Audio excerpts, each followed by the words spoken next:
ఈ వీడియో పూర్తిగా చూడండి, నచ్చితే లైక్ చేయండి, షేర్ చేయండి, సబ్స్క్రైబ్ చేసుకుంటే ఇంకా మంచి వీడియోలు చూడవచ్చు. అలాగే ఇప్పుడు వినాయక చవితి ఉత్సవాల్లో భాగంగా ఊరేగింపులు జరుగుతున్నాయి. ఈ ఊరేగింపుల్లో చాలా బాగా చేస్తున్నారు. కానీ ఈ టపాకాయలు కాల్చడం అనేది ఊరేగింపుల్లో మంచి పద్ధతి కాదు. ఏదో కాల్చిన 1, 2 కాల్చట్లేదు. వందల వందల టపాకాయలు కాల్చి పర్యావరణానికి ఇబ్బంది కలుగజేస్తున్నారు. ప్రకృతి అసలే బాగోలేదు. అందుకే వర్షాలు మూకుమ్మడిగా వర్షాలు పడిపోయి మేఘం చిల్లు పడినట్టుగా కురుస్తున్నాయి. చాలా చోట్ల వరదలు వస్తున్నాయి. ప్రకృతిని మనం ఎప్పుడు కాపాడుకోవాలి. ఈ ఊరేగింపు ఉత్సవాల్లో వెనక మేళ తాళాలతో, బేతాళ నృత్యాలతో చక్కగా భజనలు చేసుకుంటూ, కోలాటాలు చేసుకుంటూ సాగనంపేవారు. ఇప్పుడు అలాంటి సంస్కృతి పోయి ఈ టపాకాయలు కాల్చడం, ఎవరు ఎక్కువగా టపాకాయలు కాల్స్తే వారి గొప్ప పేరు వస్తుందని ఇలా ప్రకృతిని పాడు చేస్తున్నారు.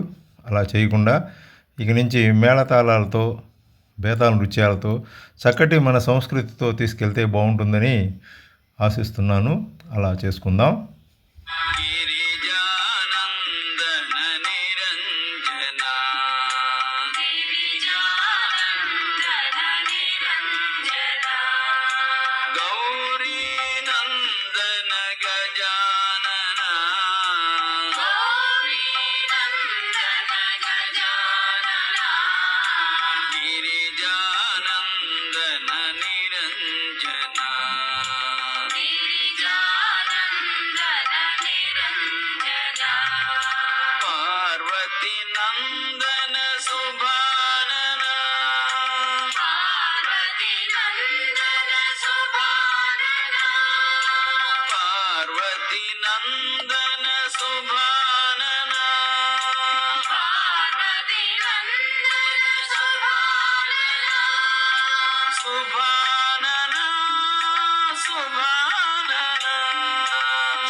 पाहि प्रभो मां पाहि प्रसन्ना